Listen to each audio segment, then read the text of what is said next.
This episode is brought to you by Hyperice, the leader in advanced warm-up and recovery technology. They have tons of innovative products, like Venom-heated wearables to help soothe sore back muscles, Normatec compression boots to speed up recovery and increase circulation, and Hypervolt massage guns to improve mobility. Loved by athletes like Naomi Osaka and Erling Haaland. Try them yourself. Get 10% off your order with the code MOVE at hyperice.com. Hey there! Did you know Kroger always gives you savings and rewards on top of our lower-than-low prices? And when you download the Kroger app, you'll enjoy over $500 in savings every week with digital coupons. And don't forget fuel points to help you save up to $1 per gallon at the pump. Want to save even more? With a Boost membership, you'll get double fuel points and free delivery. So shop and save big at Kroger today. Kroger, fresh for everyone. Savings may vary by state. Restrictions apply. See site for details. This episode is brought to you by Pepsi Wild Cherry. Pepsi Wild Cherry is bursting with delicious cherry flavor and a sweet, crisp taste that gives you more to go wild for. Getting wild may look different these days, but whether it's opting for a solo Friday binge watch or a big night out, everyone can indulge in their wild side with Pepsi Wild Cherry. Also available in Zero Sugar. So grab a Pepsi Wild Cherry and get wild. Thanks for choosing this free Anfield Index podcast. If you'd prefer to listen to this or any of our other shows without adverts, then now's the time to check out Anfield Index Pro. With AI Pro, you can supercharge your entire listening experience. You'll not only get all of our podcasts without the ads, but you'll have them far faster with our Quick Publish feature available exclusively for subscribers. AI Pro also puts you in the heart of our sound studio, with an option to listen to many of our shows live and interact with the podcasters in real time as the shows are recording. Upgrading couldn't be easier. AI Pro is available on all popular podcast platforms, and we have our own apps for Apple and Android. Just head on over to AnfieldIndexPro.com and get started today. Hello and welcome to another episode of Scouser Tommies. It's been less than a week since we last recorded, just a bit less than a week. And there's so much happened, so much to talk about. Kind of way it is with Liverpool, isn't it? Even when you think there's not much happened, there's so much to talk about. But there's been plenty happened since our last programme. I think we just finished recording when we heard that Ali had pulled something in training, and we'd literally just been saying about how as soon as one player gets well, another player goes out, and it was as if someone was trying to prove that was right this weekend, the way things went with players. But with the players we had, we put out a team against Brentford and a team against Luton, one at home, one away, both wins, 4-1. Different circumstances, I suppose, for the two, but it means that, the next thing to talk about that we'll get onto as well is this weekend, because we're going into the Cup. Playing the final at Wembley, the Carabao Cup, the Milk Cup, the League Cup, Rumbelows Cup, whatever you want to call it. And it means we go into that, we're still top of the league, and even with games in hand, we can't be caught going into that weekend. So it's been quite an immense time, I think. I mean, it doesn't feel that long ago since we were feeling gutted after what we'd seen against Arsenal and saying to ourselves, surely that was just a blip. And I think that's the case. I'm with Jay Reid as always. And Jay, it feels like, looking back now, that Arsenal game, the more you look back at it, the more of a blip it feels. I mean, we can still shoot ourselves in the foot. We can still have bad moments in games and stuff. But what we didn't have in that Arsenal game, what we have now is this amazing fight that we're going to go out and win the game eventually. Even if we don't start off well, we'll end it well.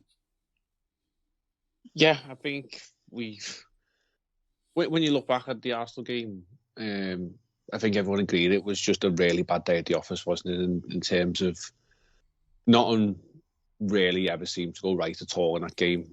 We went into it carrying a few injuries, players who were coming back off injuries, and in the likes of Trent, and you think of carrying in the cases of Darwin Núñez, who clearly wasn't 100% on that day, and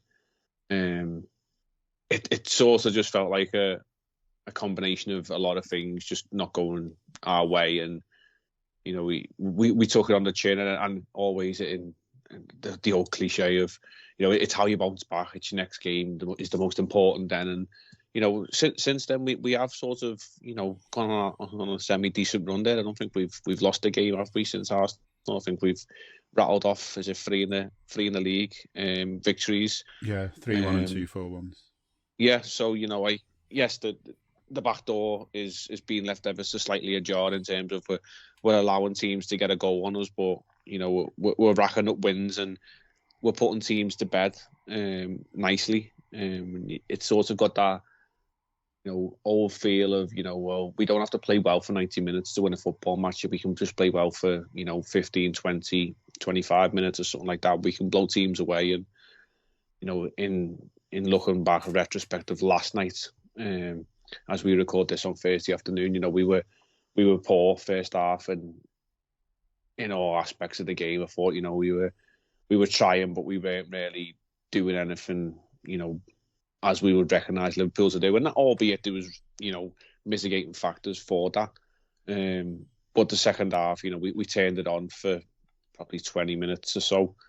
Turned the game around, blew them away, and then we were able to take our foot off the gas then and make some changes and introduce a few new players, literally brand new players. In the case of like a couple of the young lads who came on, and it's enough to win games. Some might say it's a bit of a crazy approach to football games, but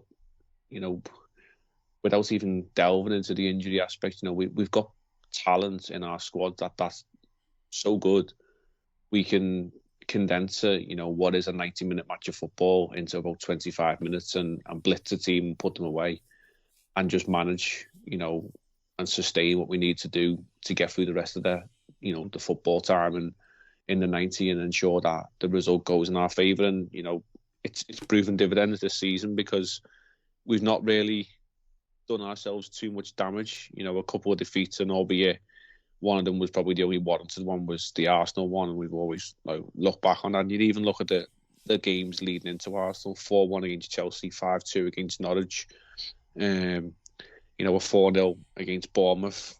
We're racking up goals, and yes, we might concede the odd couple, but if anyone was to offer us now, between now and the end of the season, there's the 12 games left in the league, you'll concede a goal in every single game, but you're going to win at least 10 or 11 of them by at least 2 goal margins, then everyone would bite your hand off and take it right now. Yeah, that's it. It's been. I mean, I'd hate to be a team that just won 1-0 every week. I'd rather be a team that won 1-0 every week than lost every week or whatever. But I know not everyone thinks it, but to me, the results are massive. What all the results add up to is massive. But in that actual moment when you're watching the game, it's the excitement of the game itself and seeing your players sort of storming down and giving the goalkeeper nightmares and making the back of the net ripple and all of this lot. And I'd rather have a string of 4-1s and 4-2s than a string of 1-0s anytime. But I think last night I wasn't at the games, was having to rely on other methods, as many of us do when we can't be one of, when you're not one of the 60,000 in the stadium for certain games and you live in this country, you can't, there's no easy way to watch it, let's put it that way. So using alternate means to kind of see what was going on, it was a bit frustrating in that sense as well for me, because the first half wasn't the best quality in that sense. But I found something better at half-time, did some rebooting, found something better. And I feel like that's kind of what happened with us, isn't it? After the game, I sort of tweeted that it's happened, and it's kind of like, I can't remember the exact words, but I just said, it's another slow start and then another big win for Liverpool, because it feels like we've done that so much.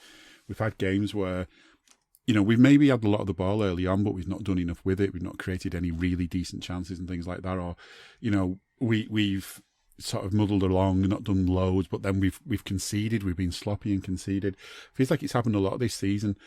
And then eventually, we suddenly realised, my God, you're better than this. You need to do something about this. And all of a sudden, off we go. That game we were at, the Fulham game, was one example of that. We just seemed to be sort of too relaxed the whole game. And it was a kind of an attitude of, this game's won. We just need to turn up and this game's won. And all of a sudden you realise in this league you can't. So, I don't know. I'm still wondering whether there's some kind of game plan at times that, take it easy for the first 20.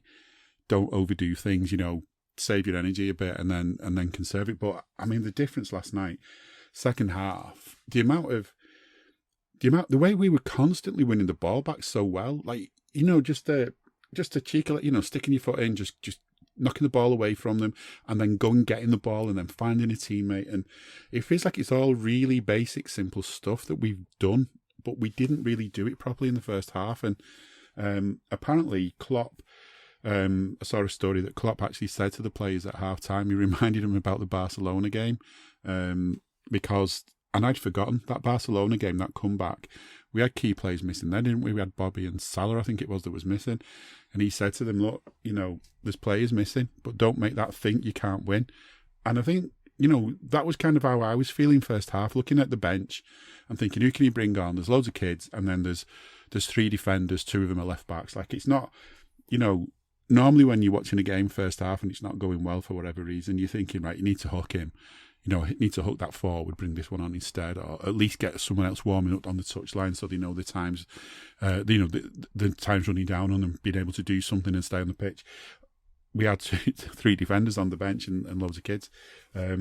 I did feel like pretty hopeless at half time, but apparently Klopp used the Barcelona line as one to urge them on, which I think is fair enough. I mean, there's been some criticism I've seen sort of between the lines of why is he kind of comparing Luton to Barcelona, but the thing that got those 2 things have got in common is that game against Barcelona was massive. We had to win it to do what happened next. And that game last night was massive because if we'd have lost that against them, it would have messed our heads up going into the cup final, and it would have given a boost to everyone else who's chasing us in the league. It was just as big. The opponent might not be as big. It shouldn't be as difficult to beat them. And in the end, we made them look as bad as we made Barcelona look. But I think it's a fair way to kind of motivate the lads. Yeah, I think you touched exactly on what the point was probably there from Klopp's motivational point is, you go in to last night and you drop points. The worst happens, you lose. You could come out of the weekend in 3rd position. Arsenal and City could overtake you. Given their fixtures, you probably would expect them to win. The way I see things now is I don't expect City really to drop any points. And that means we've got to go out perfect, and obviously we play them. So that's the crucial game everyone's circled in the calendar. But I go into City's games thinking that, well, they're just going to win, and if they drop points, it's a huge bonus. Like, don't think that could be a potential banana skin because you're only setting yourself up for disappointments. With Arsenal, I think, it sort of proved last night in the Champions League, like, it's all well and good going and beating West Ham and Burnley 5-0 in the English Premier League. Teams who, maybe not there fully capacity this season in West Ham, or just not good enough in the case of Burnley. But when you come up against like a seasoned European team, who, people may cash glance and looks and say, well, Liverpool go there and win 5-0 on the regular basis in the Champions League. That's because we're Liverpool. Yeah. This is Arsenal. This is like the team that's lost 5 European Champions League knockout games on the spin.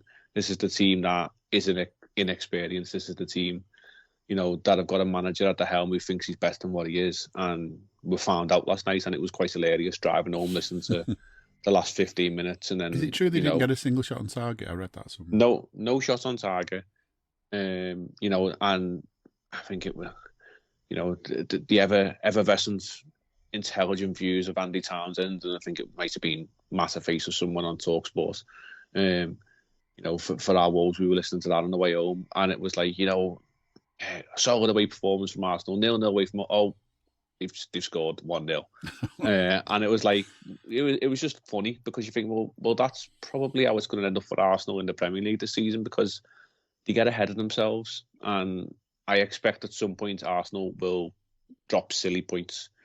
I don't with City, and therefore that means that we've just got to look after our own business. Like, if you'd expect City to win every game apart from the one that you played them in, we've now put ourselves in a position where our noses are in front. And tying into the weekend, we cannot come off top spot this weekend, and we're not playing in the league. Obviously, the game last night was a fixture brought forward for that reason. Yeah. But we could go into the weekend top of the league, knowing we're going to be top of the league on Monday morning after everyone else has played, potentially with a trophy in our back pocket. Had we have slipped up, dropped down to 3rd, no trophy, had we have, go to Wembley and we failed to come back with the win, and then you wake up Monday morning, third in the league, you've just lost the final. That could potentially derail the whole season, and we could fall apart because FA Cup as well, middle of next week, and if your squad are knackered after all, down and knackered and everything, then you play the FA Cup. Mentally tired as well, isn't it? Yeah. It could rock the season. So, people will mock and laugh. Like Luton to Barcelona. How do you compare that? Like people always mock the why did Klopp take the fans to the players to the fans and applaud after the 1-1 draw against West Brom, and you think, well, you don't understand what we're thinking. You don't understand the mentality and the reasoning behind it. It's not just about that 90 minutes that's just occurred, or it's not just about that one game in isolation. It's about the bigger picture, like you said. And I think, last night was a moment on the field and off the field. Like, I sort of referenced it back in my head to the Man United game a few years ago where, the crowd eventually believed when Alisson hooked one downfield and Salah runs through and wraps up the game. And the fans were thinking we're going to win the league. Now, I'm not saying that's the shout that we're on now, but we can comfortably now say, Liverpool top of the league, and we'll stay top of the league. But it was the moment, I think that was around the end of January, so, 3 or 4 weeks in context where we are now. But it was pivotal that, we maintained our lead and we go into a cup final with spirits high. All the other stuff that's going on in the background of injuries and whatever, we're still, on a high. Momentum's all in our favour. And we don't play again in the league now for 10 days or something like that. We've got a couple of cup competitions to negotiate. But, 10 days of looking at Liverpool still being top. What more do you want?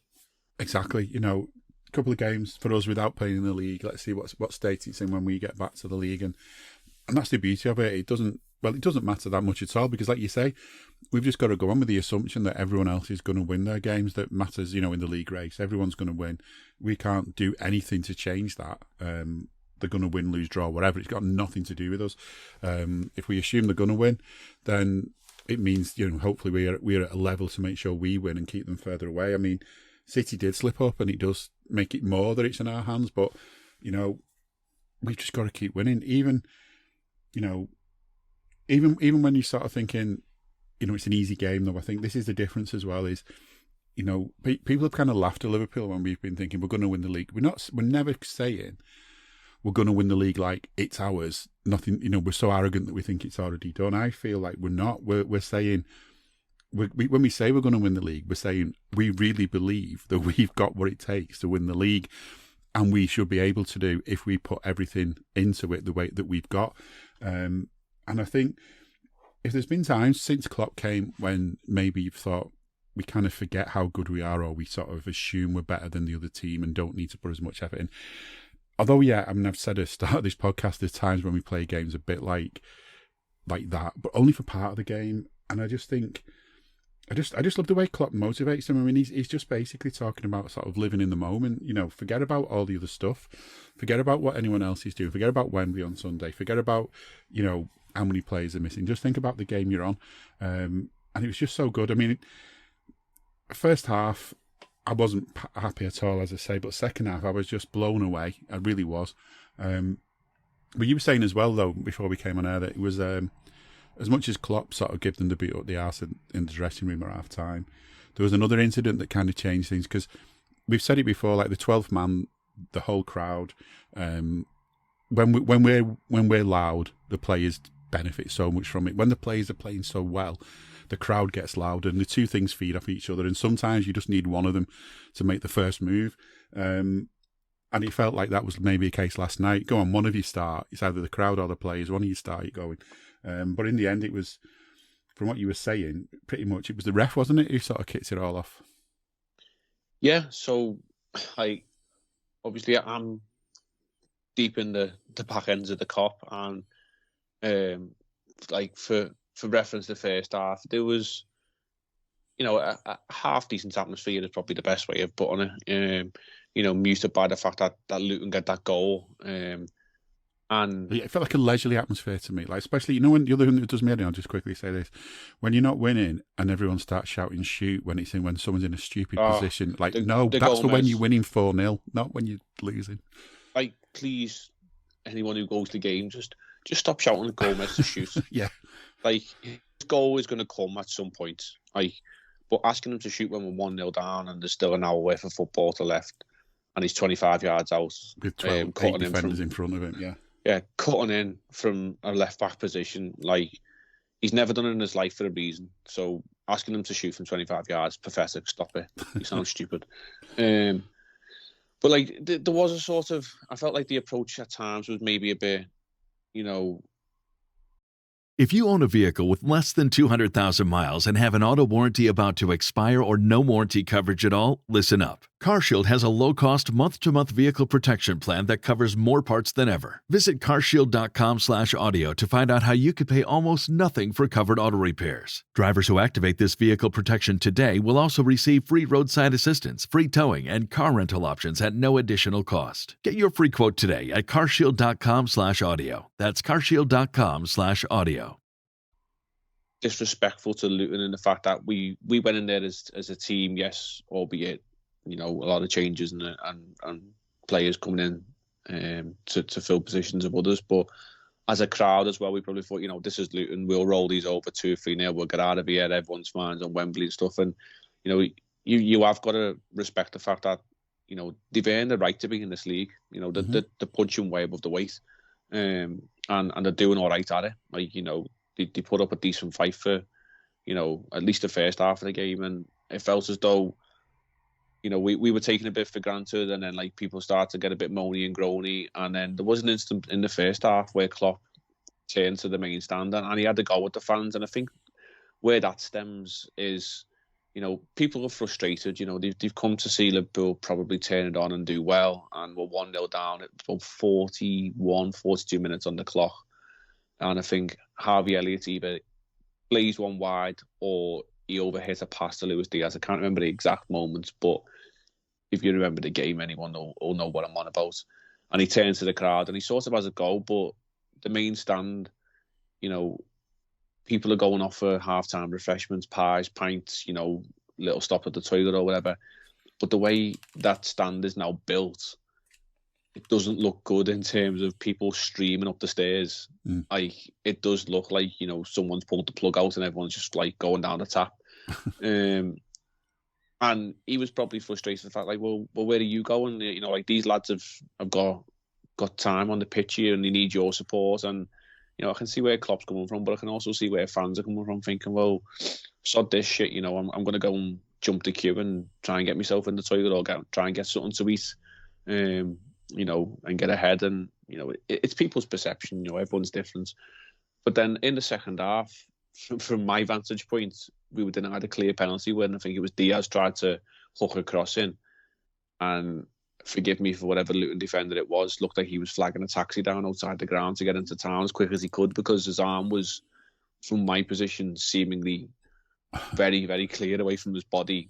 It was a stonewall penalty from my view. The whole of the Kop, most of the Kenny Dalglish in the main stand seen it. The only person who didn't see it was Andy Madley. And you just think, well, he's not giving it, and he's holding his ear, not because he's got a sore one, but because there's some prat, probably the best way of describing him, telling him, hold on a minute, Andrew, but check on that one. And probably putting his portion of chips down. And does he check it? We'll never know, but it seemed a stonewaller and we didn't get it. And it seemed to just tip everyone over the edge, and the crowd become that hostile nastiness that, right, well, we're playing against the referees as well, are we? Okay. It's like that, is it? Right, here we go. Yeah. Okay, then. And you sort of go, okay, well, pull our socks up, we'll dust ourselves down, we'll take a deep breath, and we're going to show you now. We're going to have this. And I think within about 10 or 15 minutes, we were 2-1 up, then 3-1 up. And it was sort of like, it was fed up, and it's what Anfield can be. And I think that Rob Edwards sort of, he said, like, we made Anfield angry and it was the worst thing we could do.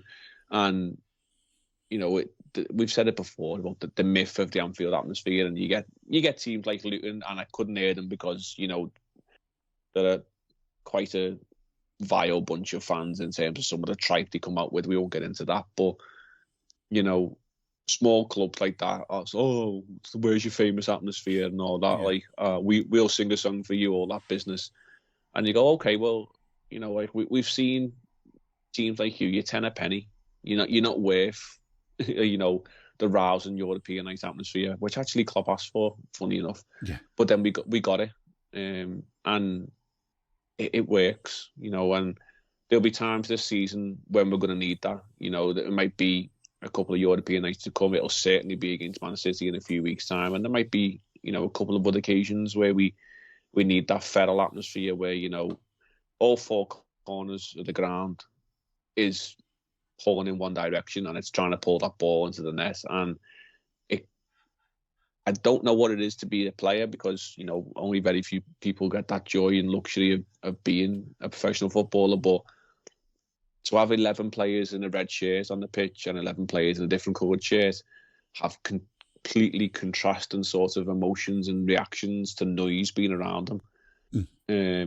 It must be baffling, and only one that very few people can describe. But, you know, every challenge, every header, every second ball, you know, was cheered on. And I come up the ground and we were saying, like, nobody had Luton at home on a Wednesday night at 7:30 down this season on their bingo card. It's the best atmosphere so far, because we've still got games to go. But that atmosphere, especially in the second half, was special. And that is the power of Anfield. And that's why, you know, when the chips were down, when the players are down, and Klopp's calling for the 12th man, you know, that's when they've responded and they've answered in fine tune. And, you know, the players need to give the fans something to shout about, and the fans, you know, rightly also get behind the players because they need it at times. And that was a perfect harmony last night.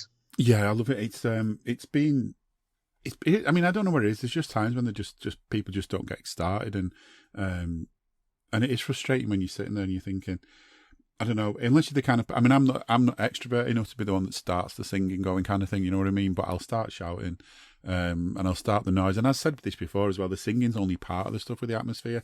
The singing is like kind of what happens as you're waiting for the next thing to happen, isn't it? Then when the next thing happens, that's when the place erupts and there's so much anger or joy or whatever. And I think this is another good thing as well, in a way.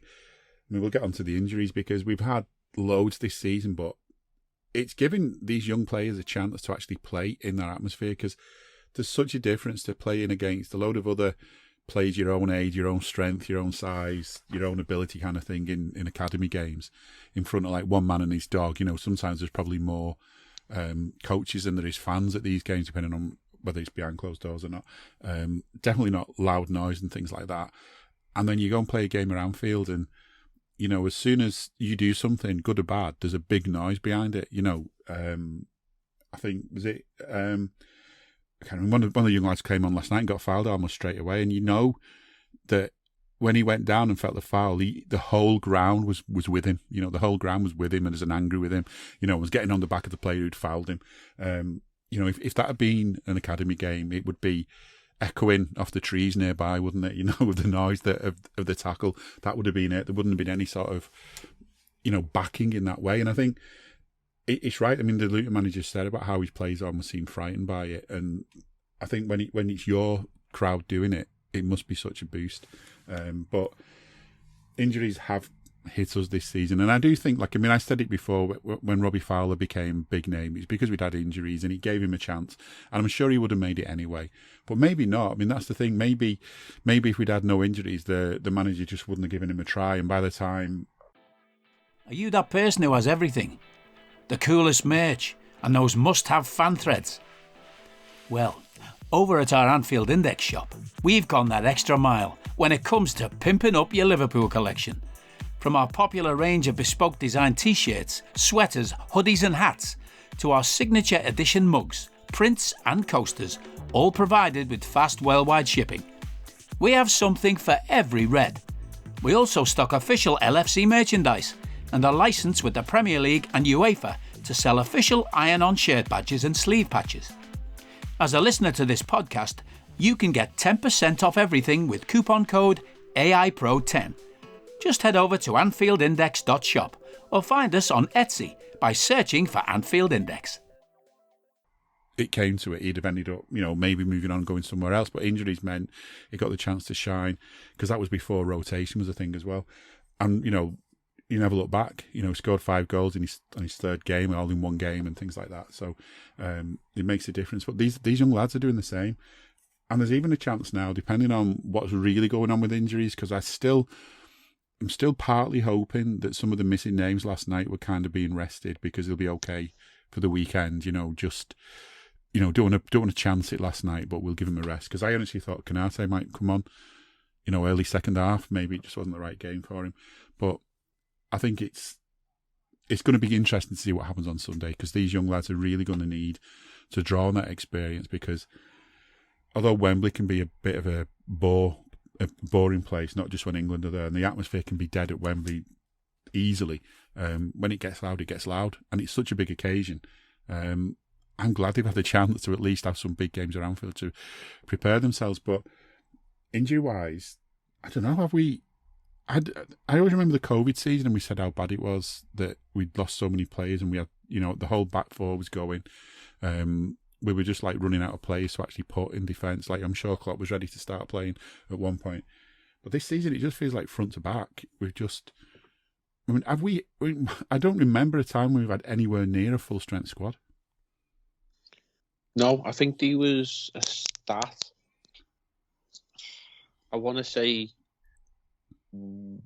Cy Brundish put it out that we haven't had a single game this season with what would be deemed our best starting 11 actually take the field. Yeah. And that's probably saying off my opinion, like, Alisson, Trent, Konate, Van Dijk, Robertson, Szoboszlai, McAllister, Jones, Salah, Nunes, Jota is probably what people are penciling down as the best 11, and that's up for discussion, in a couple of positions. But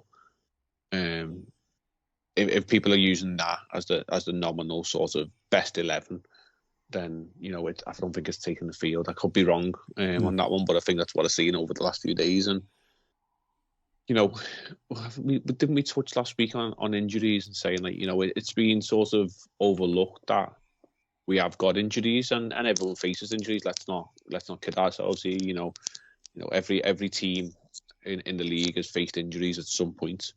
But it was made out as though Kevin De Bruyne was the second coming of the Messiah when he come back, and Erling Haaland has missed a few games and came back, and it was like, oh my God, like, this is what the league's been missing, this fella. And actually, when the stats are put out there, this big fella has actually missed more big chances than Darwin Núñez, who's labelled a flop, which is quite ironic. For a fella who's probably involved about 20% of the game compared to Darwin Núñez, who's always involved in the game, one way or the other, usually for the positive as well. Yeah. So, we are missing players, and we're probably not going to bang on about it too much, because you're not going to get sympathy from anyone. And I like that sort of the mentality of this team now is, yes, player X is missing, but player Y, it's your turn to step up. And then when player Y might go down, then it's not players here, it's Generation Z, and it's Generation Z or whatever they are these days that are stepping up from the academy. Yeah. And you've got faith in these kids. Like last night, you said, like, you look at the bench, and you look on the players who you might have seen half a dozen times combined in, like, odd cup games, or you've seen clips of them doing the social media rounds. You're thinking of, like, Jadon Danza scored a few goals and stuff. The maddest thing is looking at numbers. Like there was a player on the bench last night, I think it's number 98. Where do these numbers even come from? Yeah. I don't sound like a real old traditionalist there, but you have faith in them coming on. Like Bobby Clark come on, done very well. McConnell come on, who I think looks a real good player, very calm and composed. Obviously, we mentioned Dan's, who big unit as well for a lad who's, I think he's 18, you know, but he looked like he was ready for men's football. Yeah. And then, you know, we're overlooking the fact that we started Kwanzaa and Bradley in the back four, who just seemed to have just this season just fitted in as though they'd been there for like 4 or 5 years. And it's like, oh yeah, Jarrell Kwanzaa starting. Yeah, no problem. Well, yeah, Bradley went off early, didn't he? Like, you know, was quite clearly saving him for Sunday.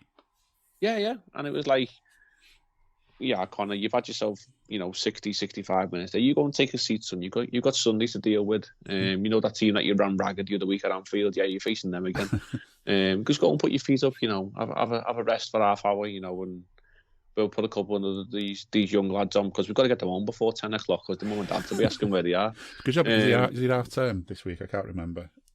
It depends where you live. Yeah. If you live on our side of the water, I think it was last week. If you live on, you know, the Wirral side, then I think it is half term for those lads this week. So depending on where you live, you know, some of them might have to be home or whatever, because I'm not sure the night buses are running properly yet. But it's just nice to know, and you know, I don't think other teams would be able to cope. I just don't, like, in terms of what we're missing. I saw this tweet, and it was someone saying how good it was Liverpool with so many players missing, and this is the typical tweet. I got another one last night. I can't find the exact one, but someone saying he doesn't see Liverpool's win as unreal when Newcastle, United, Chelsea, Spurs have all had more injuries than that for more than a one-off game. Everyone still expected Liverpool to win, even with that team they put out. Liverpool have had very few injury problems compared to others. It's another example of people believing their own myths, isn't it? Oh yeah, they'll go. Let's pull out the three teams you mentioned there. So it's like Spurs, Newcastle, United. You know, Spurs will say, oh yeah, we've been missing Mickey van der Ven for a couple of months, and you know, Son was away at the Asia Cup. And then we've been missing a couple of midfielders. And you sold Harry Kane. You're not missing him from injuries. Yeah, you're missing a couple of players like across a couple of periods of time, but you're not missing 7 or 8 players at once. I think the only team who probably could say that would be Newcastle, who have missed a lot of players. You know, but it tends to be when Newcastle, they'll miss them for like 2 or 3 games. You know, and you'll get a few back. We just seem to be in a moment now where we're probably going to miss a chunk of players for at least half a dozen games in a run. Hello, I'm here to annoy you. I'm here to annoy you into listening to more of me and more of others on EPL Index. We don't just have the Anfield Index stuff. We've got EPL Index as well, which covers the entirety of the Premier League. And we have 3 podcasts and a whole bunch of really good writing on EPLindex.com.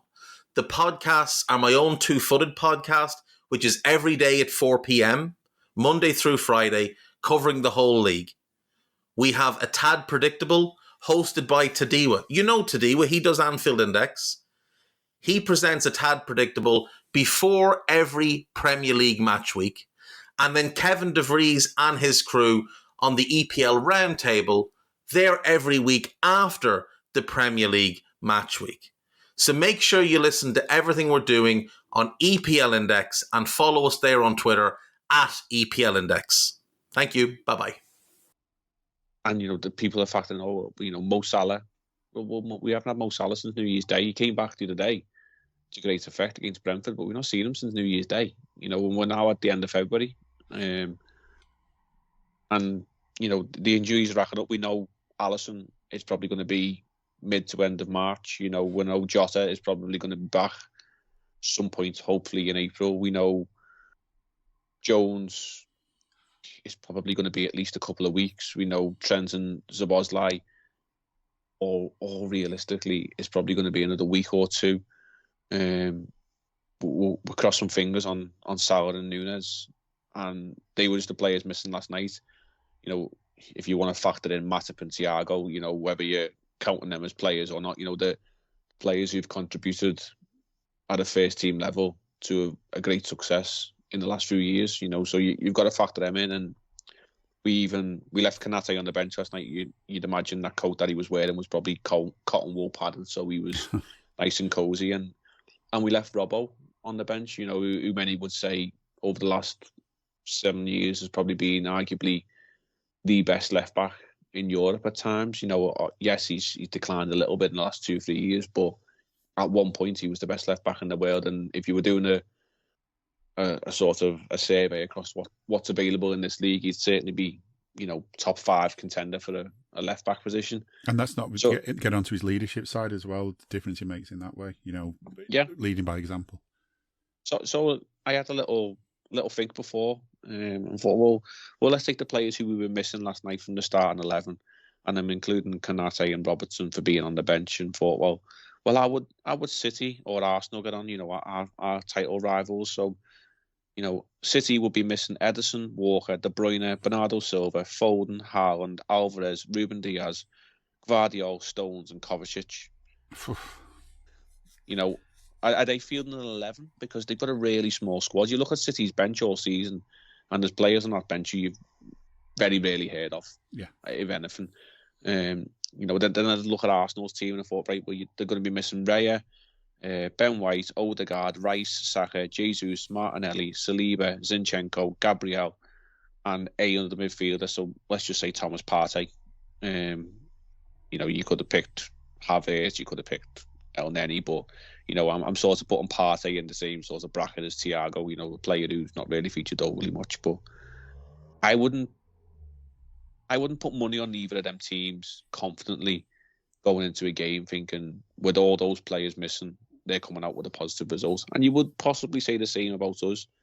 But what you would say about Liverpool is we've got form and we've got proof that we've got players to come in, young players, squad players, and step up. And we've got a manager and a crowd and an atmosphere within this squad which knows when our back's against the wall, we're going to stand up and we're going to fight back and we're going to give the best we got. And true to form, we're getting decent results out of it. I don't think them other two teams could cope if they had that many players missing for, let's just say, half a dozen games, because that's what we're probably going to miss the bulk of them players for. Yeah, and their fans would be walking out well before, like 5 minutes from half time. They'd be walking well before that because, you know, especially Arsenal fans, they're so fickle, aren't they, at times? And the world feel like the world's going to end all the time. At the minute, they believe in all this hype about their manager and where they're going to be. And I mean, don't get me wrong, they're not doing badly or whatever, but, you know, the idea that, I don't know, I just find it mad that people don't realise the injuries we've had. And I think, you know, one of the reasons for that is over the course of the season, like you talk about the first 11, it's kind of evolved because when the season started, maybe would we have said what would this midfield we'd have picked then be the midfield we picked now? Would the back four, would we have still been wondering whether it was Konate or Matip to join Van Dijk? Would we have expected Gomez to play so many games? But then the other side, but the thing is that's what we had like Gomez was available to fill in for Trent and Tsimikas was available to fill in for Robbo, and we had, you know, 3 central defenders, maybe Konate, Matip and Van Dijk. So if any of them needed a break, we could rotate that a little bit. Midfield, we had a bit of a choice. And then up front, we had 5 players for 3 positions. So you could play, you know, not everyone had to play 90 minutes. You could play 60, swap a couple out up front, midfield, back 4, whatever. And what's happened is that's been eroded. And being able to swap those players out after 60 minutes or maybe, you know, alternate who starts the games and stuff like that is what keeps them fresh and keeps them fresh and keeps them fresh. So because we've had so many injuries, it's kind of made more injuries, I think, because we're definitely going to be using players for more minutes than we would have liked. And fair play to Klopp for giving the youngsters a chance when he has. Although I suppose if I'm going to be critical, I'm going to have to do it. It wasn't the worst he's ever been last night.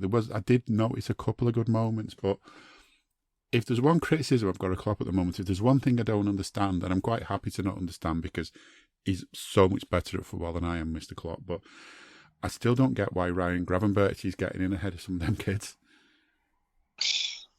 He's such a mad player.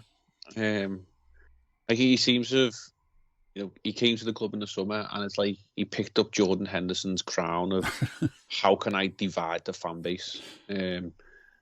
Because we won't get into the Henderson thing, but this lad has got ability. Like technically, he's so gifted. Yeah. But mentally, he just seems so lacking at times. Yeah. Like at the weekend, he come on against Brentford, and you thought, "Ooh, coming on for Jones here." You know, big boots to fill in terms of what Curtis Jones has offered us this season. And at the end of the game, I thought, you know what, he done all right there. You know, he got stuck in, he put himself about. He made the sub appearance, you know, make you feel like, you know what, if we're going to be missing Jones for 4 or 5 games or something like that, if this lad can step up and, you know, throw himself about and be good on the ball and know when to play and know when to hold and, you know, produce the energy that he sort of showed, you think, well, we might be all right here. But then at times last night, you just think, like, where was that lad who we seen at the weekend? Like, you know, his energy at times, his desire to run or not run. In that case, you know, it's the frustrating thing, and you know, it's been mentioned, you know, on various pods and stuff. Like, you can be a limited player, and we've had so many limited players in terms of technical ability. But if you run round and you walk off that pitch because you can't get off it any other way, because you put that much into the time you spent on the field, the crowd will give you so much grace, and that's all we're asking. And at times last night, I wanted to pull my hair out watching Harvey Elliott in the first half, thinking you're just doing it all wrong, what you're trying to do. But he never stopped. And he carried on, and he carried on, and he carried on, and he got his just rewards in the end. And second half, he was a hell of a lot better, and he gets his goal. And you just think, like, that kid, you know, is roughly the same age as Gravenberch, but he must run twice as much, and he puts everything into that game. He was at the full-time whistle, you know, he could barely walk, Harvey Elliott, because he had put that much into the game. Yeah. And that'll win the use of the fans. And Gravenberch might be so much more technically gifted than Harvey Elliott, but if he's not willing to put the graft in, he's going to have a short career at Liverpool. There's no fear in Harvey Elliott as well. That's another difference. I think there's no fear in him. Like, he's not bothered. He'll take a corner. I thought there was one thing he did, a little sort of shimmy, sort of shuffly feet thing before he took his corner in the first half down at the opposite end of the Kop. But yeah, he's not frightened. That's the thing. He'll go into challenges. He'll try things. He'll do things, and sometimes trying things doesn't work. But I don't know. I think Gravenberch is one of those players when, you know, he always takes the easy option, and sometimes the easy option isn't the best option. It's what it feels like. But there's still a glimmer of hope in him, and this is what I say. I don't know as much. I am like nowhere near as good at football as Mr. Klopp, and I'm sure there's a plan with all of this, and that maybe that plan is that this time next year we'll be looking back and thinking, my God, I'm glad we persevered with Gravenberch. You know, maybe. I just can't see it, but as you say, he is young, he has got time, and I've said it before as well, if he'd have come from the academy and played the way he has, he'd have gone back to the academy for a bit and relearned a few things, and then we'd have tried him again. But I think there's always that thing, when you pay for a player, you're going to end up using him, and but obviously there must be more to it than we realise. Last night, just quickly, go on, sorry. I was going to say, he's probably lucky in the fact that the two fellas who were playing with him in midfield are so bloody good. Yeah. But like just a quick mention on Alexis McAllister, like he's moved forward in terms of where he's playing with Endo. Endo's doing the more sort of destroyer, you know, hold and roll, and it's allowing Alexis to get forward. But last night, the first half, of course, he looked like, to me anyway, he was the only one giving a shit, and he was like, well, you know, that sort of mentality, and you know, the Argentine mentality, but also the Scouse mentality of like, nah, we're not having this. Like, not on my watch, mate. Like, and he chased balls down, he tried and he forced as much as he could. And you think he should be knackered now? Like, how can he keep doing it? That's one thing I think with McAllister. You're thinking, fucking hell, how much can he do in one game? And he's what, 5'7", 5'8" or something. But you know, he carries that shirt like, you know, he's 7'8". Like he really gives it his all, and you know, that's the difference. Like, he's just got to learn. Look at those two fellas next year and think, like, you know what, Endo is limited in what he can do, but he snaps into challenges. You know, he keeps it as simple as he can. You know, he knows when he can play. He knows when to give the ball. He knows when all you got to do is break up play, and that's all we're asking. You know, just know what you can do and do it to the best maximum capacity that you've got, and put all you can into it. and you'll be fine.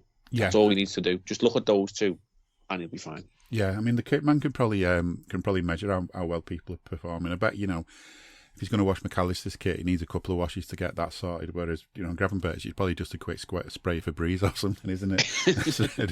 ready for the next game. But yeah, the other thing about last night, though, is I love how Van Dijk's goal, the determination, when you watch the replays of it, I don't know if you've had a chance to see the replays, the slow motion and the determination on Van Dijk that he is going to make his way through to where that ball is going to land and he's going to head it into the back of the net. That's what that in a way that was the first goal. Obviously, the second goal didn't take long after that, but that, I don't know, that just says so much about him. I mean, people are still criticising him, like they expect him to be this amazing 11 out of 10 player all the time, and he is like a 9 out of 10 player most of the time, in my view. But there's that side to him as well, that he's such a threat in the box. And I think, again, when I talked about leading by example, that was it. He was determined he was going to score. Yeah, and seen a great stat last night. I say full of stats here today. 93 games in the Premier League, Van Dijk at Anfield. Dare to have a guess on how many wins he's got in that time? 93 games. It must be, I'm guessing 70 or something. I don't know. 77 wins. My God. And I was being a bit exaggerating there, to be honest. Yeah. 15 draws and 1 solitary defeat. Wow. At Anfield. 46 clean sheets and 12 goals. So, the man knows that he's the king of this castle. Like, if you're going to step into Anfield, you're going to have to get past him. As amongst everyone else, you know what I mean? But you're going to have to get past him. Like, he holds the keys to that kingdom, or the doors of Anfield or whatever. And there was, a moment after this goal where it was like that adrenaline rush of quick knee slide. Actually, no, it's only 1-1. We've got work to do. Pick himself up. Let's get back. We can have our little small moments of celebration because, there was no sort of VAR intervention possible with that goal. He got himself free header, buried it, and it was like, right, that's it now. Dust myself off. We've got work to do, and we went ahead and finished the job. But he is back to his best, and it baffles me how you see anyone sort of try and downplay how good a player he is, because he's in a world of his own. Like, there's nobody who comes close to Virgil van Dijk as a centre half, and it might have taken him a couple of years to get back from that injury. But I don't think there can be any sort of debate on terms of the level he's playing at, and he's got the Mo Salah sort of category, hasn't he? Where it's like, players are compared to Mo Salah as the barometer, as such a player has scored so many goals and assists. Only Mo Salah has got this ready, and it's sort of like with Van Dijk, is like, I think it's 4 games in a row now that he's not lost an aerial duel. I think he's been dribbled past once this season, and it was like made a big thing of, player X has dribbled past Virgil van Dijk the first time in 30 odd games that Van Dijk's been dribbled past, and you think, well, is that the sort of level you're holding this man to? That like it's an achievement to take a ball past him.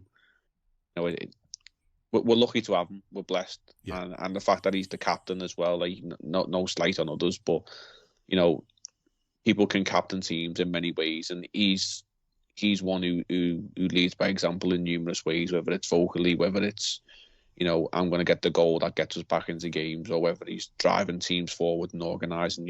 He's got everything in his locker, and hopefully, as we are now, 2-3 days away out from Wembley, the other thing he'll have in his locker is a Carabao Cup winner's medal.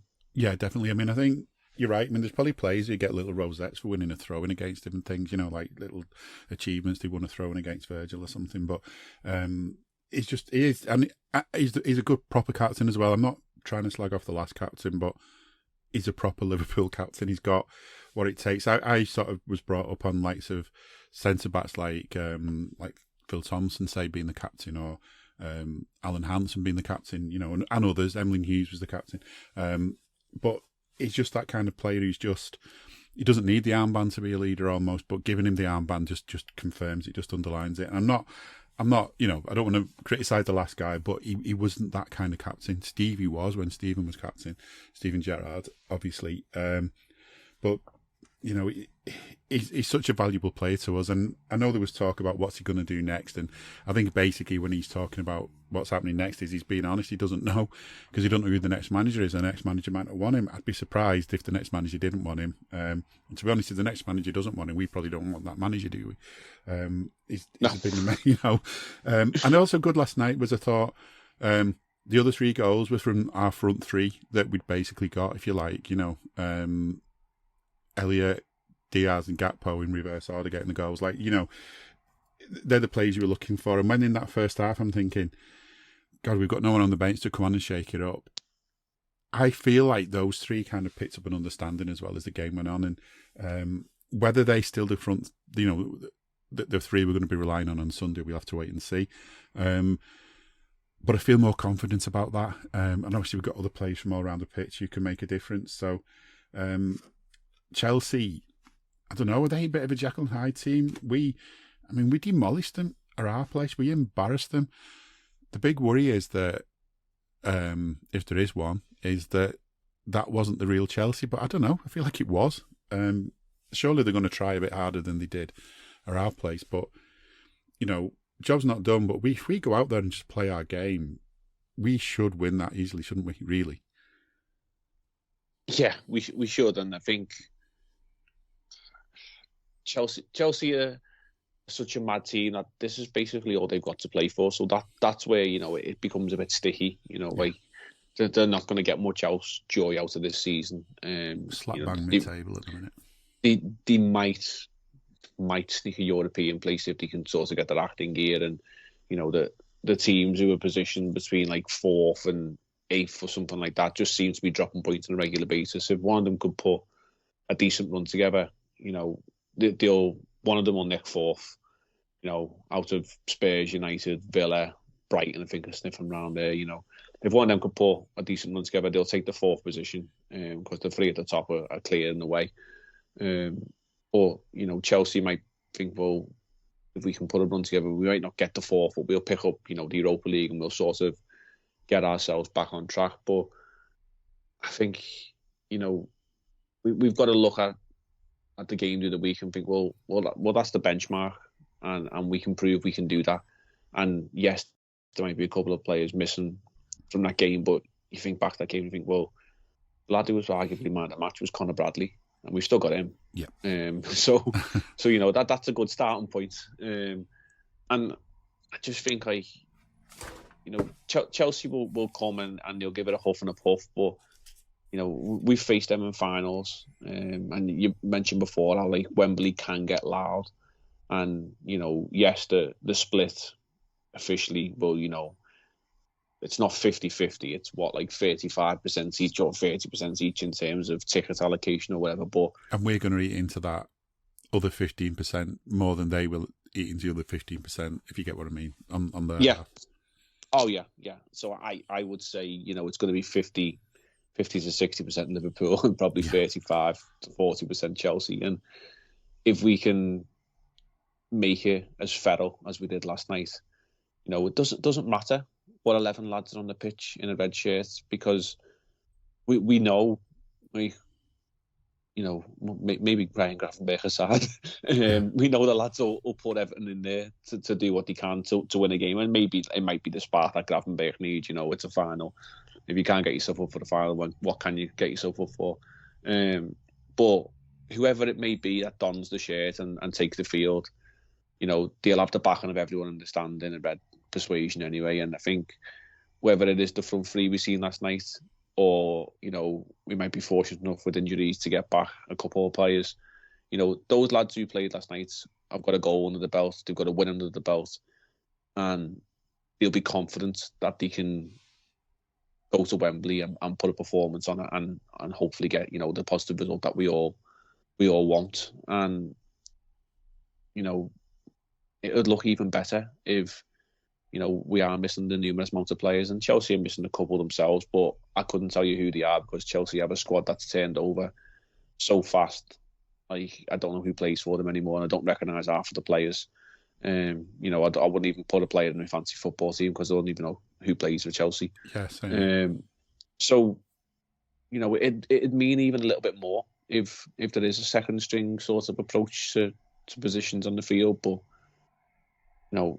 we go down there in numbers, and we go down there with one mission, and it's to come back with a trophy, and that then can kickstart, hopefully, a trophy-laden season, because, we come back with that, fingers crossed, Wednesday night we go into Southampton, and we'll have to manage whatever we've got. But, you get yourself through that, and then you're in the last 8 of the FA Cup and the last 16 of the Europa League, and sitting top of the table still. Everything's looking very, very rosy, and things are all going in the right direction. So it's a huge game, but I do think we'll have enough on the day, and I just don't want to get to penalties because, A, they're terrible, and an extra time's awful as well to go through that 30 minutes of angst. But it'd be nice to get home, and maybe actually, get a decent bit of food in rather than getting home a bit nice or something like that and having to look for a frozen pizza knocking around the bottom. Yeah. I mean, it's obviously, and I feel for the Chelsea fans, obviously, because, as when they had a final, I think it was the year we played the Blues in the semi-final for the FA Cup, and they wanted the days swapping round because it was clashing with the Hillsborough anniversary, and there was all this fuss about how Chelsea fans were going to find it difficult to get home afterwards on a Sunday, and I'm like, for fuck's sake! Like, they were playing Palace as well. Yeah, like you can walk. Not get me wrong, it's a bit of a hike or whatever, but you could actually walk home. It's that near. So don't be giving me that shit kind of thing. But I find it funny. There was a time when that kind of stuff would have annoyed me, but I just find it hilarious now. And talking of hilarious. Well, I was going to ask about how the Evertonians had reacted to that game, because obviously us beating Luton meant Everton climbed out the relegation places, but we beat Luton. It must have upset them. But there's another thing that might upset them. I don't know if you've seen it yet on ITVX, a new programme called Gwed. It's based in Liverpool. It's sort of set in Liverpool, although a lot of it was filmed on the Wirral. A lot of the actors in it are from Liverpool, and if you've not seen it yet, it's just brilliant. And one of the funny bits is, without giving too much away, they use the other Mo Salah song as well, and there's quite a lot of Liverpool references in it, like LFC references. So I'm thinking, I think this is a really good programme, but it's only a matter of time before the bitters start slagging it off. Well, I don't know if you've seen this, but Amazon Prime, I've got a series out called Married to the Game. And one Mr. Hardman from Everton, James Tarkowski, is on it, telling his beautiful girl, "Oh, you look beautiful, darling." "Oh, I didn't expect that, babe." "Oh, yes, you do. You're the love of my life," or something like that. And you just think, you're not endearing yourself here to the Blues faithful. They'll probably boo you off the pitch now for being affectionate towards your missus. You love her more than you love us, do you? Yeah. Oh, is that how it is? Well, you're getting the pink card as well. Well, yeah, I'll look out for that go-ahead thing. I did actually see an advert for it the other day. But yeah, I'm sure they'll be upset about that. Actually, just on the fact that, we beat Luton, so we done them a favour. Nice one for that favour last night. I was like, all right. I was like, well, we did it just we weren't exactly thinking about you, when we were, stuffing Luton 4-1 with our second string. I don't need a VPN. I've got nothing to hide. This is what I used to tell myself before I hooked up with LibertyShield.com. Not only is my home internet now fully encrypted, but I can now access all the websites I want, whenever I want, and do so from absolutely anywhere. As a Liverpool fan, I love to know I can now watch every match, regardless of whether it's on UK TV or not. My Liberty Shield VPN makes sure nothing is blocked and guarantees me super fast streaming speed throughout that match. You can get connected right now with their software package, which includes a 48-hour no-obligation free trial and instant access to their apps for Apple, Android, Fire TV, PC, Mac and Android TV. Or go a step further like I have and get one of their pre-configured VPN routers. These small but powerful devices allow you to easily connect every device in your home to VPN, making it the perfect solution for smart TVs, Mac boxes, and games consoles. Visit libertyshield.com today and use coupon code AIVPN25 to get 25% off at checkout. I'm like, yeah, but like keeps them behind us, doesn't it? I was like, well, it'd be nice if you could return us a favour, but when you played City the other day, defender just thought it'd be funny to just fall over when Erling Haaland got near him. So any chance of you doing a favour for us is sort of well out of the window, and the next chance you could possibly do us a favour is Arsenal the last day of the season, and they'll be out the title race by then. So yeah, we won't class it as favours in return, if that's what you want to call it. But I think what they're more worried about is this. They've been told or rumoured that the outcome of the points deduction appeal is due this week, and we're now on Thursday, and there's still, there's no outcome. But what actually is more disturbing for them, and as only Everton could be, this 777 group look like they're going to be rejected by the Premier League for, verification for the ownership. And I had a conversation in work the other day. I was like, "Well, it doesn't look good there, does it, with them?" And like, yeah. But if they don't come in, then there's other people who want to buy us. Well, if there's other people who want to buy it and they're no good, why haven't you chased them out the door and gone to these other people? And they were like, because these have already put 150 million into us. I was like, well, yeah, but they've borrowed that 150 million and leveraged probably against the club. So if they bought you, it'd go down as debt against the club that you owed them. And they were like, "That doesn't work like that." And I was like, "Well, we will, because that's what they've done with all the other clubs. That's why they're not being verified. They're leveraging debt against several clubs, which they've already got in Europe, and they're being chased out of them clubs." Yeah, they can probably get it for free, can't they? Now, yeah, and they don't get it. And then I was listening to the Price of Football podcast earlier on today, which if anyone doesn't listen to that, obviously it's not part of the AI network, but if you want to get sort of an insight into football finance, then it's Kieran Maguire, who is a lecturer at Liverpool University. Probably the best in the game for knowing his stuff in terms of football finance, and he breaks a lot of things down. And he wouldn't disclose who the team was, but there was a vote amongst the Premier League about finances going forward towards the EFL. So should this deal go through, basically it would affect all Premier League clubs to the cost of £7.5 million a season, sort of bulked together to then be dished out to the EFL 72 clubs, sort of to try and give them a leg up and help them get by, because there's so many clubs struggling. Yeah. And one club in the Premier League turned round and said they couldn't afford it. Oh, God. And he wouldn't say who it was. And I'm just surmising that there's probably only one club in the Premier League who is skint and are borrowing, begging and stealing and getting loans from everywhere that they possibly can to try and stay afloat. I'm just putting two and two together, and I'm getting Goodison Park. And it's probably like arms folded as well, isn't it? Like, you can imagine them doing it in the same, maybe we can afford it, but we're not going to afford it because you wouldn't let us knock it off our, our calculation for the governance stuff, for the money. The reason we've had points deducted. Another thing I had the other day about the 777 was that, and I don't know how true this is or how much it matters anyway, but the FA had passed 777 and someone else possibly, I can't think it would be UEFA, I'm not sure they'd have anything to do with it, but someone else had passed it, but it's the Premier League that's been dragging the heels on it. So that, I don't actually think the FA are going to have a massive say in it anyway. I think it's more the Premier League, because they're the body that's looking after that club the most. Like, if it takes much longer, it'd be the EFL who have to decide whether Everton can have new owners. But it's just going to play more into the pink card stuff, isn't it? That they're going to start believing that the Premier League have just got this absolute vendetta against them. And you know what? They are 1/20th of the Premier League. They've got one of the 20 one of the 21 votes. The FA has the other. It's, they're part of it.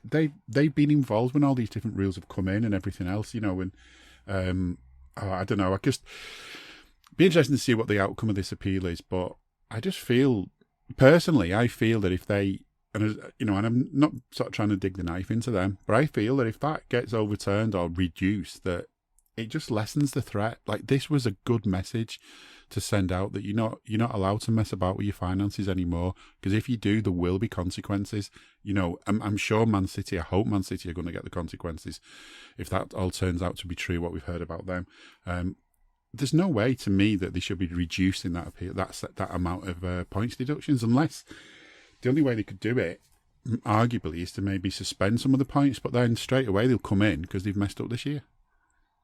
Yeah, I mean, it looks weak from Premier League, and again, referencing that Price of Football podcast, I obviously refer a lot to the football independent regulator and stuff, and the Premier League don't want that.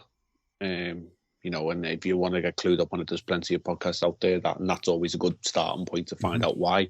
And the Premier League are basically trying to say, well, we don't need an independent regulator. We can run our own house and look at what we're doing. We're slapping points penalties on Everton, and okay, that's fine. If you're proving that you've got a set on you, and you're willing to stand up to clubs and dish out these penalties, well, it should be, well, you broke the rules, and this is the charge. Whether you broke the rule by £1 million or what, then maybe that is the charge point, and you go, okay, well, Man City, Everton broke it by, is it 9 or 19 million or something like that, they're saying. And then they go, in reference to that, you say, okay, well, for every 5 million or whatever you're over, you didn't care a certain amount of points or whatever. If that's how the Premier League are maybe going to try and dress this up, in terms of if they reduce the deduction on Everton to 5-6 points or whatever like that, they say, okay, well, it's so many points per million, and then that's the going forward standard rate. But then you've got to stick with that, because obviously it's them and Forest do it under the microscope at the moment, and whether them charges come in this season or next season, they're going to be charged because they've failed it. And then, yes, all fingers, big gladiator fingers that they are, sponge foam fingers, they're all pointing in one direction, and it's towards the Etihad, thinking, well, there's 115 fingers or more being pointed in this direction. When's something going to happen here? But you just hope that it's fair and it's done proper, and maybe just the fact that it's 115 charges compared to Everton's one is possibly why it's taken so long. But we do hope that things are dished out fairly and properly. But whatever the punishment is on Man City, you can guarantee that the Everton fans will turn around and say, well, it wasn't as harsh as ours. Why did they get a better treatment than us? Yeah. It'll always be, wasn't as bad as what we got. We're always getting, the worst. So, be prepared if ever it does happen. They are going to be whinging and crying. They might even be in the Championship. And if they are the club that have voted against, EFL money being sponged down from the Premier League, they might actually think, maybe we should have actually said we'll cough up that 7.5 million because we're going to need it. God, yeah, 7.5 million. I mean, it's a shitload of money. It's like money. I mean, don't get me wrong. If someone wants to hand me 7.5 million, I could do a lot with 7.5 million. That's per club. I think it's 150 per season going down. Yeah. But if they go in the Championship, the splits is higher. So the Championship's probably going to take 65%. League One, 25%. League Two, 10% or something like that. Yeah, and the attitude is almost like, why should we? Why should we think about the lower league? And, that could feed to a point where the parachute payments and things like that start getting brought down, or even, God forbid, and I hope this doesn't happen, but I know some people are absolutely over the top about it because of the Super League and stuff.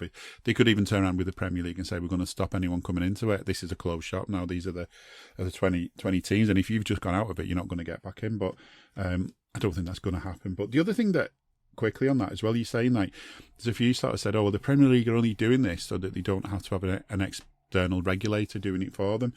And people are kind of making out, Evertonians basically saying that they only got those points because the Premier League wanted to prove that they don't need an external regulator. And it's as if they're saying that if there was an external regulator, they wouldn't give them that kind of deduction.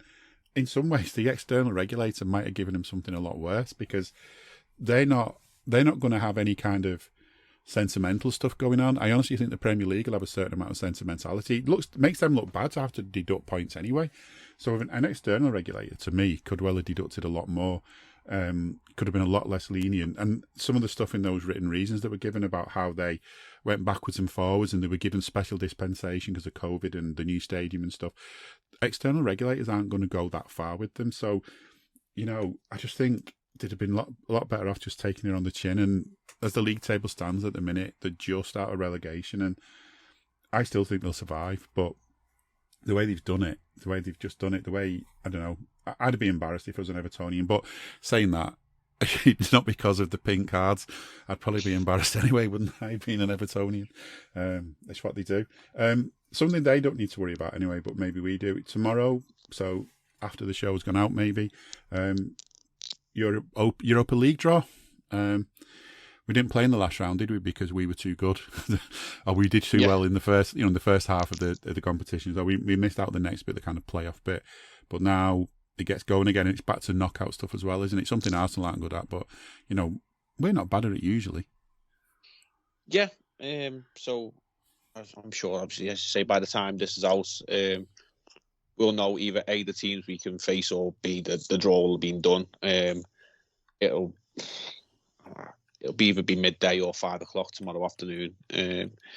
Usually in Neon, isn't it? In Switzerland. In Switzerland, that is drawn. And Neon in Speak, I don't think so. I've never been there. More conspiracy theories now, but Neon's really in Speak.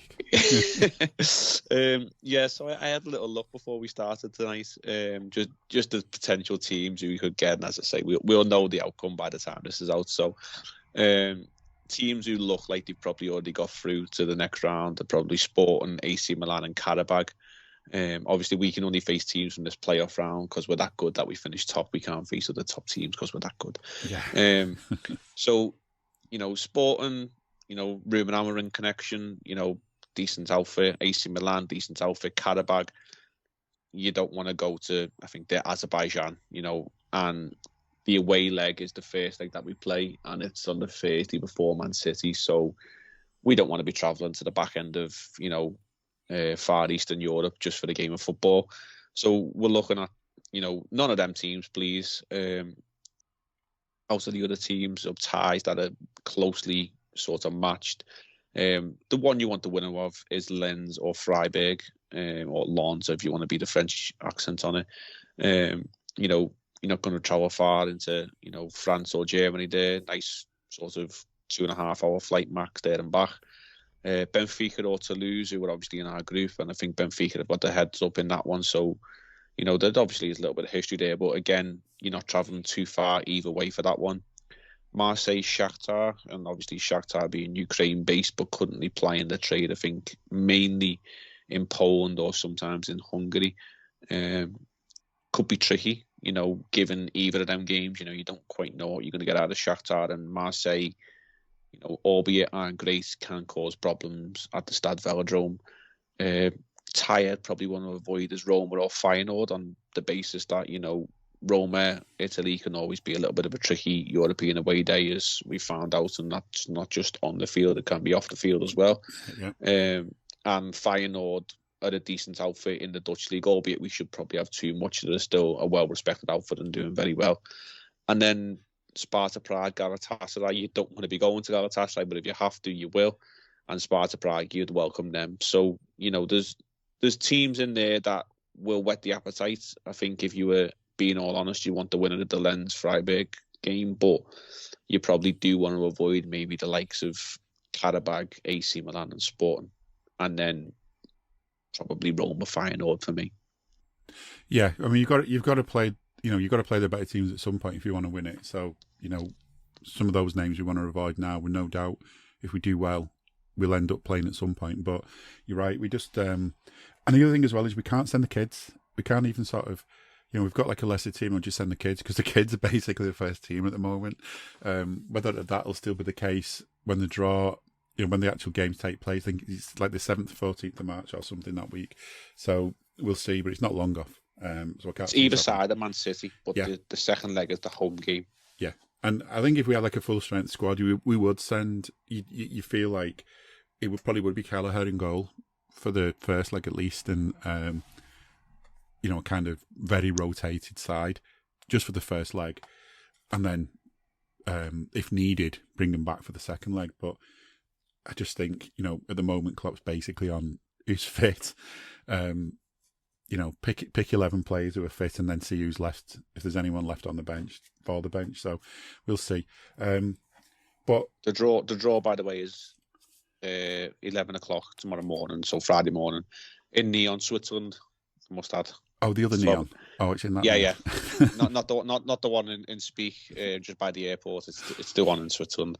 But yeah, it's 11 o'clock English time. So by midday, we'll know who we've got. And I can't remember if this is the stage where they draw out the routes, or whether that's the next stage after that. The route to the final. I think that's the one afterwards.